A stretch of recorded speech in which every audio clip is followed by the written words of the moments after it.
Hi gang, Rob here. It is the evening of July 2022. Coming to you today with a USA made knife review on this knife right here. Before I tell you about it, I would like to mention that this is a sponsored video with promotional consideration paid by KnivesShipFree. The best place to buy knives, period. And that compensation is in the form of both the knife they supplied for the review and the affiliate link to the product page for this knife, the Benchmade 317-1 Weekender. The affiliate link will be in the description of this video. It will take you directly to the product page for the Benchmade Weekender. And if you purchase a knife using that affiliate link, the channel will be compensated in some small part. So that will help support the ongoing efforts in the USA Made Knife Review series on the TheApostleP channel. That being said, let's jump right into it, shall we? First of all, the knife comes in this box that nobody's ever seen before. The blue Benchmade box. The label says this is the 317-1 Weekender. It is for everyday carry and outdoor use. It is manual opening, and the blades are of a CPM S30V. It comes with a microfiber pouch and all that good stuff. So what do we got here, my friends? Well, it looks to me like a follow-up on the Benchmade fusion knife known as the Proper. The 318 Proper in its variants. That was a single bladed slip joint. I think it came in a spear point and a clip point in various blade steels and handle materials. This one, the Weekender, well, when you look at that and you're a slip joint guy, whoops, you see a canoe, don't you? It is sort of a modern interpretation, a fusion knife iteration of the classic canoe pattern. But it's got some interesting twists. First of all, it is scaled in a very deep OD green canvas micarta with matte finish. It is constructed using standard Benchmade barrel and screw construction. The pivots have very nice burnt orange anodized aluminum pivot collars. The overall envelope, closed length 4.08 inches, weighing it in at 3.5 ounces. Let's take a look at what's inside, shall we? First of all, we have a main blade, a stunning clip point, beautifully stonewashed with the Benchmade butterfly logo on the mark side, and the blade steel etched on the pile side. It is a high saber ground clip point, and Benchmade calls the pull a nail nick. It is a through slot nail nick. The secondary blade is a rather broad pen blade with just the blade steel marked on, I guess, what would be the mark side of the blade. And again, the Benchmade butterfly, I'm sorry, this would be the pile side, butterfly on the mark side, same pull. And the bonus implement on this one is a bottle opener, which looks to be oriented very nicely for opening a bottle. So let's talk about the nuts and bolts, shall we? First of all, that main clip point blade, 3 inches in length, 87 thousandths thick, and that thickness carried for most of the length of the spine as it's a saber ground blade. It's riding on phosphor bronze washers. Don't know if you can see those in there.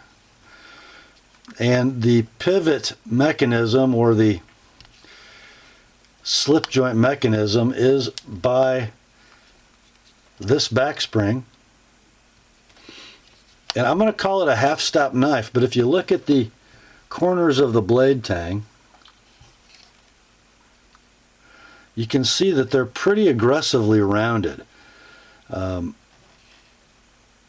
a big radius, so you're not going to get much snap at either the half stop or the full open position. Kind of,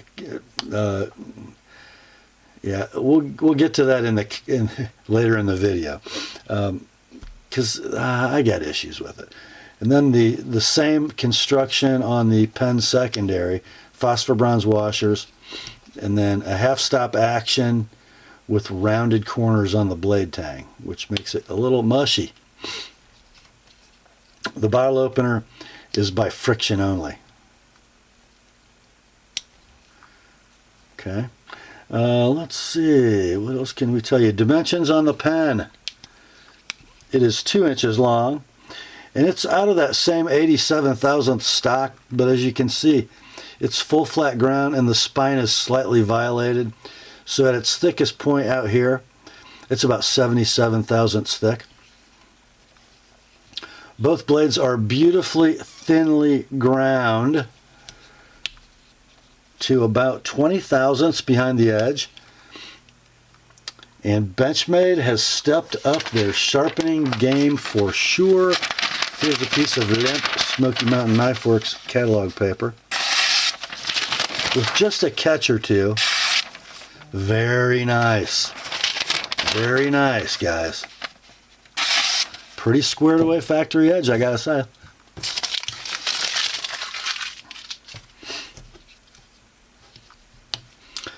Liners on the knife are stainless steel and heavily skeletonized. Let me open both blades and give you a peek inside the blade well.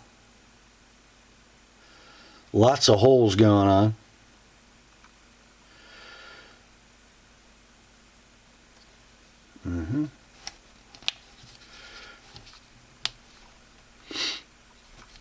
Pretty cool. Let's see.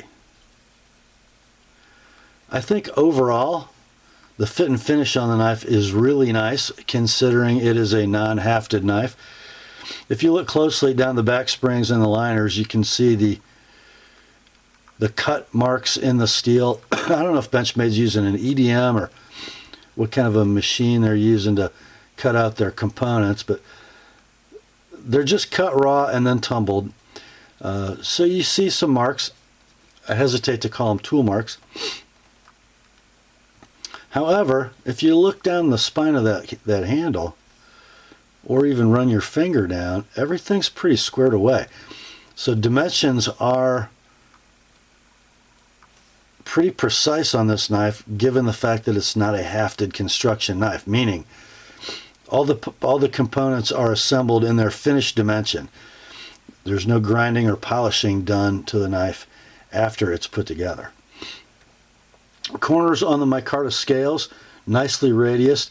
I got to tell you guys, no matter which blade you're using, the ergos are really nice. Both blades terminate when they're closed in such a position that you have a nice natural finger groove with either blade open. And you know, as that closed blade approaches its full height at the tang, I don't really find any issues with my pinky. I can still feel the horn of the handle without a hot spot being caused by that closed blade. Pretty nice.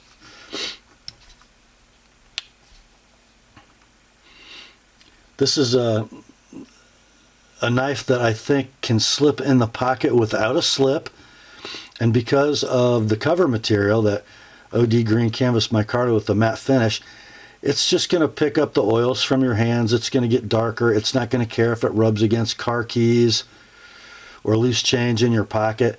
You might see a little bit of wear on the black oxide coated pivot screws, maybe the pivot collars, but in general it's just going to wear gracefully. It's going to grow old with character. I kind of like that. So let's talk about the pros and cons on this knife. The pros. Let's get all the tools exposed here. In fact, let's close that to half stop. The pros, as I see them: very squared away modern construction. definitely a beautifully assembled Benchmade knife. And beautifully assembled is kind of what we come to expect from Benchmade. They did a great job. Another pro, excellent fit and finish given the non-hafted construction of the knife.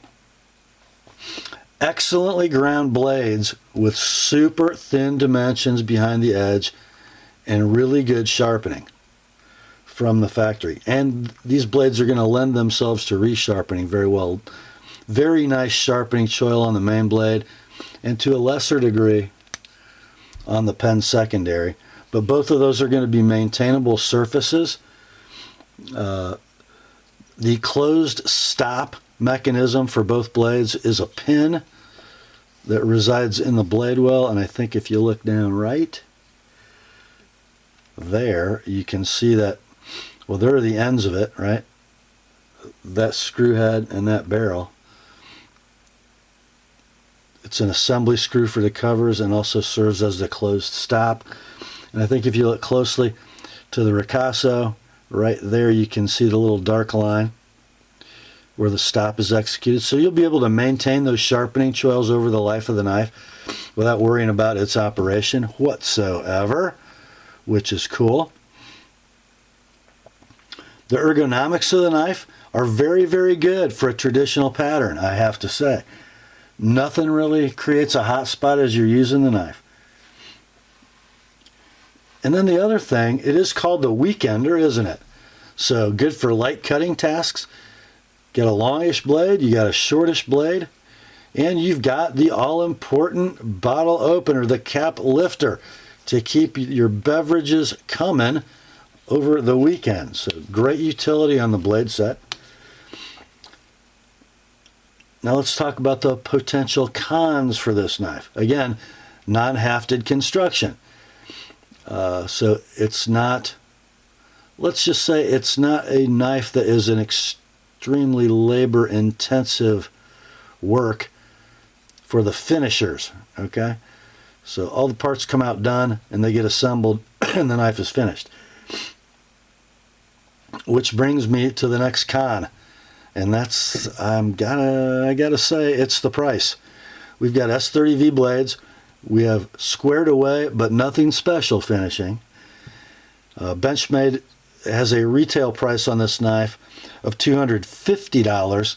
It's just been released at retailers, and the online minimum advertised price, the MAP price, the web or street price for these knives, $225. So considerably more than the proper. However, considerably more going on than the proper, right? 2 blades instead of 1, plus the bottle opener, and similar construction. And I saved the elephant in the room for last. And the elephant's name is Walk and Talk. You know, for what, 3 or 4 years now since the Benchmade proper has been available, people have been ridiculing it for its walk and talk. So it's not like Benchmade didn't have some time to get this corrected. I was certainly hoping when Jay let me know what knife he was sending next for the USA Made knife review series, I was certainly hoping that Benchmade had taken some of that good-natured constructive criticism to heart. But let's just get a frame of reference, shall we? First up, we're going to show you what Walk and Talk should be. This is a Great Eastern Cutlery Titiute number 78 American Jack, a half-stop knife. And I'm going to shut up and you listen.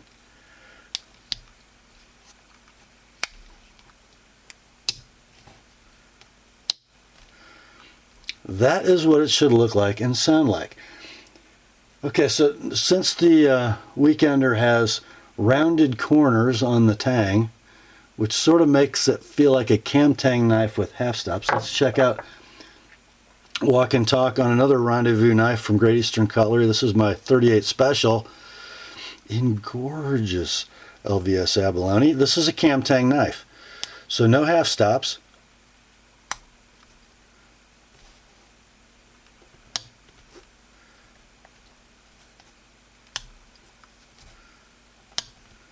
that's like barely acceptable. And just so we know, is it like new technology to make a knife with good walk and talk?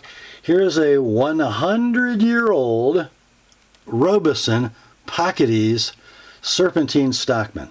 This is a cam tang knife.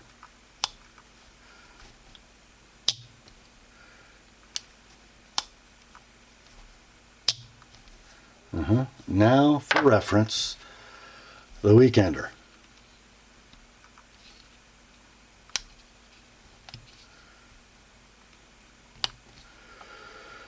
Wah, wah. Okay, so I'm not going to beat that horse any harder than I have. That's just a con. The walk and talk blows. It blows like maybe not quite as bad as a proper. I would liken this to a much more expensive modern fusion knife, the Chris Reeve Impinda. It's just not satisfying. There are slip joint offerings, other fusion knives from Lion Steel, even from China, that kind of get it right. This doesn't get it right. That being said, if you're a Benchmade fan and you appreciate good machining, good grinding, great blade steel, great heat treat, and utility, this might be for you. If you're a slip joint guy and walk and talk is what gets your juices flowing, this is not for you. Is it a nicer package than the proper? I think so in a lot of ways. Blade geometry is much better. Aesthetics are much better. I mean, just look at that gorgeous clip point blade.